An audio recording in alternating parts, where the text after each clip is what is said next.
हर शहर में ना एक घर होता है जिसके बारे में लोग मतलब बात नहीं करते।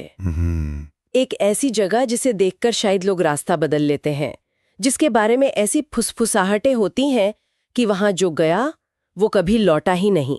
और ये कहानियां अक्सर समय के साथ और भी गहरी होती जाती हैं। हर सुनने वाला उसमें अपना थोड़ा डर, अपनी थोड़ी कल्पना मिला देता है। बिल्कुल। लेकिन कभी-कभी इन कहानियों के पीछे एक असली अनसुलझी घटना छिपी होती है। हाँ, और आज हम एक ऐसी घटना की गहराई में उतर रहे हैं।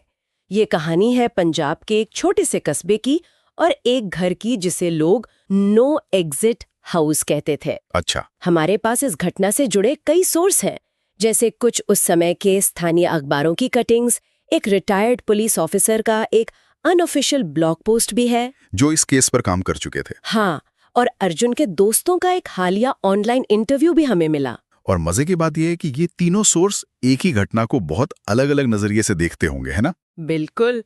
अखबार हमें सिर्फ तथ्य देता है, पुलिस वाले का ब्लॉग हमें अंदर की छानबीन और उनके शक की झलक देता है। और दोस्तों का इंटरव्यू वो हमें उस कहानी का मानवीय पहलू दिखाता होगा, इमोशनल साइड। सही बात है। तो हमारा मिशन है इन बिखरे हुए धागों को एक साथ रखकर देखना कि तस्वीर क्या बनती है। तो चलिए साल 2022 में चलते हैं और 19 साल के अर्जुन की कहानी की परतें खोलते हैं, जो अपने दोस्तों के साथ उस घर का राज जानने गया था। तो कहानी की शुरुआत होती है अर्जुन के एक प्लान से।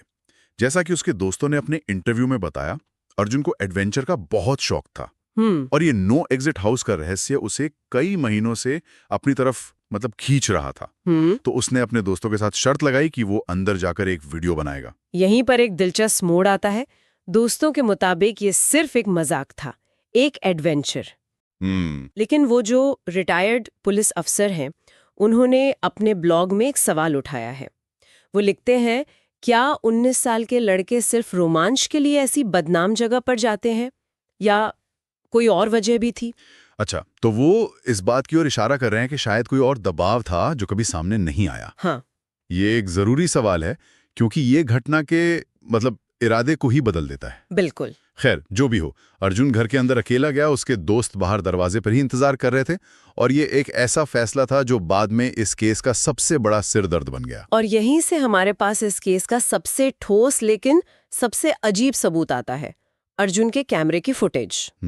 अखबार की रिपोर्ट के अनुसार कैमरा तो कभी नहीं मिला, लेकिन दोस्तों ने बताया कि अर्जुन वीडियो को लाइव स्ट्रीम करने की कोशिश कर रहा था। ओके। नेटवर्क खराब होने की वजह से स्ट्रीम तो नहीं हुआ, लेकिन उनके फोन पर वीडियो का कुछ हिस्सा बफर होकर रिकॉर्ड हो गया था। और यही रिकॉर्डिंग इस पूरी कहानी का केंद्र है।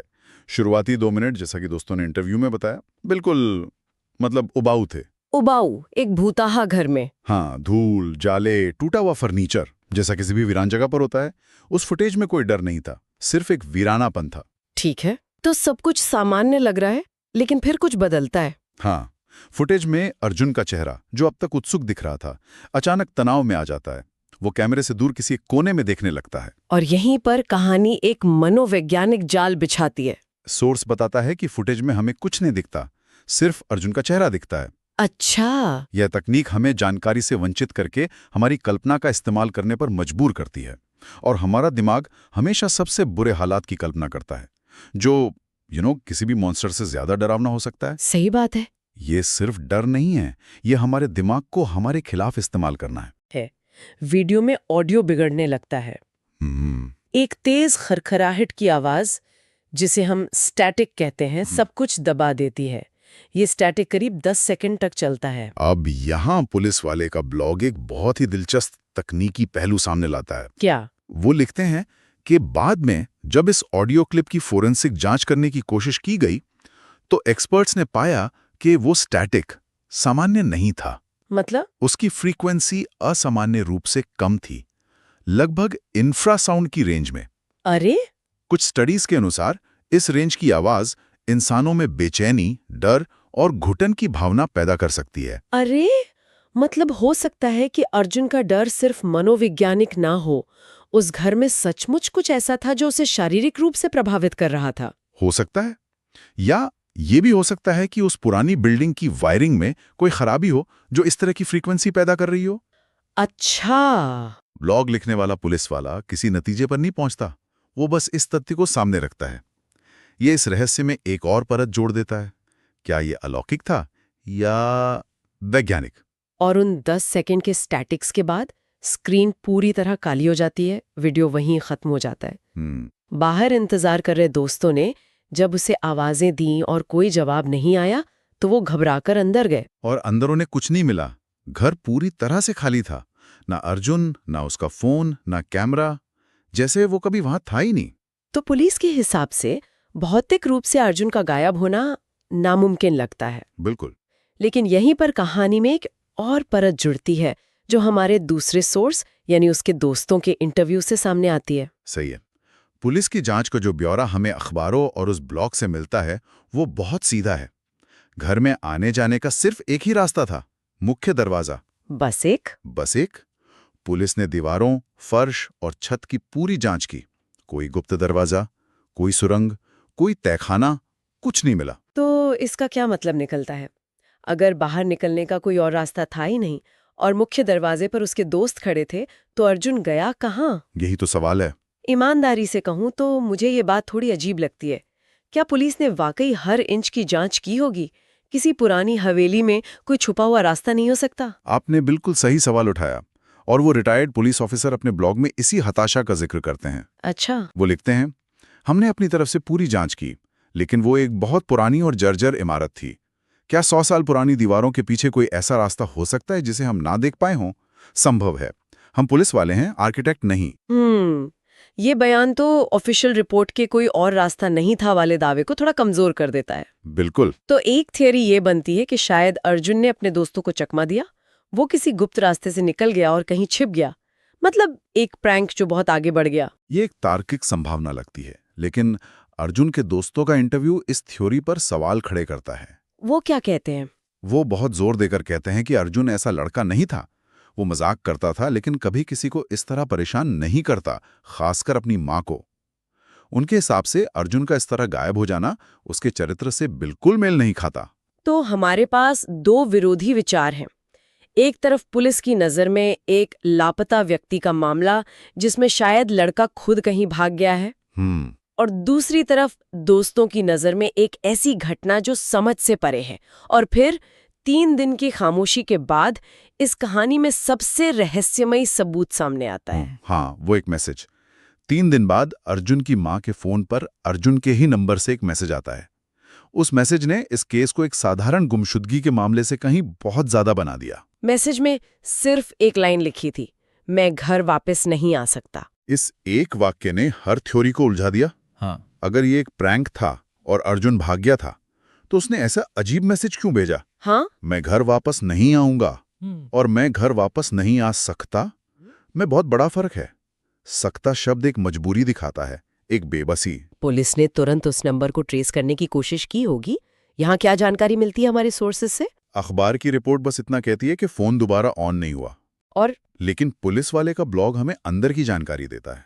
अच्छा? वो बताते हैं कि फोन सिर्फ कुछ सेकंड के लिए ऑन हुआ था। उसने एक सेल टावर से सिग्नल लिया, मैसेज भेजा और बंद हो गया। और जो सेल टावर पिंग आया वो किसी एक जगह का नहीं था, मतलब? बल्कि एक बहुत बड़े कई किलोमीटर के दायरे का था, जिससे उसकी लोकेशन पता करना नामुमकिन हो गया। क्या ऐसा जानबूझकर किया जा सकता है, किसी तरह से लोकेशन को छुपाना? एक्सपर्ट्स के अनुसार ये बहुत मुश्किल है, लेकिन नामुमकिन नहीं।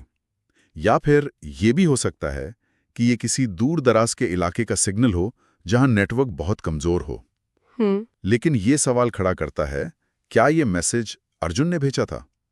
अगर वो किसी की कैद में था, तो शायद उसके अपहरणकर्ता ने ये मैसेज भेजा हो ताकि परिवार और पुलिस गुमराह हो जाएं। लेकिन फिर वही सवाल, ऐसा अजीब वाक्य क्यों, मैं घर वापस नहीं आ सकता? ये किसी फिरौती की मांग या धमकी जैसा तो बिल्कुल नहीं लगता। बिल्कुल। और अगर हम अलौकिक थ्योरी पर वापस जाएं, जैसा कि कुछ स्थानीय लोग मानने लगे थे, तो इस मैसेज का मतलब और भी ज्यादा डरावना हो जाता है। कि क्या कोई शक्ति उसे वापस आने नहीं दे रही थी? हाँ, ये एक ऐसी संभावना है जिसे पुलिस अपनी रिपोर्ट में नहीं लिख सकती, लेकिन कस्बे की कहानियों में यही सबसे मजबूत धागा बन गया। सोचकर भी अजीब लगता है। बाहर दोस्त इंतजार कर रहे हैं और अंदर एक लड़का बस गायब हो जाता है। अगर मैं उनकी जगह होती तो शायद डर के मारे अंदर जाने की हिम्मत ही नहीं कर पाती। सालों बाद भी वो दोस्त उस रात के बारे में बात करते हुए कितना असहज महसूस करते होंगे। उनके इंटरव्यू में ये साफ झलकता है। वो आज भी उस अपराध बोध के साथ जी रहे हैं। वो बार बार कहते हैं, काश हम में से कोई एक उसके साथ अंदर गया होता, या काश हमने उसे रोका होता। उस एक रात ने सिर्फ अर्जुन की नहीं, बल्कि उन सब की जिंदगी हमेशा के लिए बदल दी। तो आज सालों बाद हमारे पास क्या है? ना अर्जुन मिला, ना उस घर का राज सुलझा। हमारे पास बस कुछ अनसुलझे सवाल हैं। वीडियो में उन 10 सेकंड के स्टैटिक के दौरान असल में क्या हुआ था? क्या अर्जुन किसी गुप्त रास्ते से बाहर निकला, जैसा कि पुलिस वाले का ब्लॉग एक संभावना के तौर पर पेश करता है, या वो सचमुच एक ऐसे कमरे में बंद हो गया जहां से बाहर निकलना नामुमकिन था, जैसा कि घर का नाम कहता है? और सबसे बड़ा सवाल, उस मैसेज का असली मतलब क्या था? मैं घर वापस नहीं आ सकता। क्या ये एक मजबूर इंसान की पुकार थी, एक अपराधी का धोखा, या कुछ ऐसा जो हमारी समझ से ही बाहर है? हमारे सारे सोर्स, अखबार, ब्लॉग, इंटरव्यू हमें उस रात के करीब तो ले जाते हैं, लेकिन कोई भी दरवाजे के पार नहीं ले जा पाता। हर सोर्स एक अधूरी पहेली का टुकड़ा है। सोर्स के आखिर में भी यही सवाल पूछा गया है, जो आज भी उतना ही प्रासंगिक है। क्या अर्जुन अब भी उसी घर के अंदर है, या कुछ राज हमेशा राज ही रहते हैं? जानते हैं, इस तरह की कहानियां हमें क्यों आकर्षित करती हैं? शायद इसलिए नहीं कि हमें भूत प्रेत में यकीन है, बल्कि इसलिए कि ये हमें जानकारी की सीमाओं का एहसास कराती हैं। जब किसी घटना का कोई तार्किक, संतोषजनक स्पष्टीकरण नहीं मिलता, तो हमारा दिमाग उस खालीपन को भरने के लिए खुद कहानियां गढ़ने लगता है। हम पैटर्न खोजने लगते हैं, कनेक्शन बनाने लगते हैं, जहां शायद कोई कनेक्शन हो ही ना। बिल्कुल। सोचने वाली बात यह है कि असली डर शायद उस घर की वीरान दीवारों में नहीं है। असली डर उस जानकारी के शून्य में छिपा है जो ये घटना अपने पीछे छोड़ गई है। सही बात है। जब तथ्य खत्म हो जाते हैं और सिर्फ संभावनाएं बचती हैं, वही असली खौफ की शुरुआत होती है। और शायद यही चीज इस कहानी को इतना यादगार और परेशान करने वाला बनाती है। एक ऐसा रहस्य जिसका जवाब शायद कभी नहीं मिले।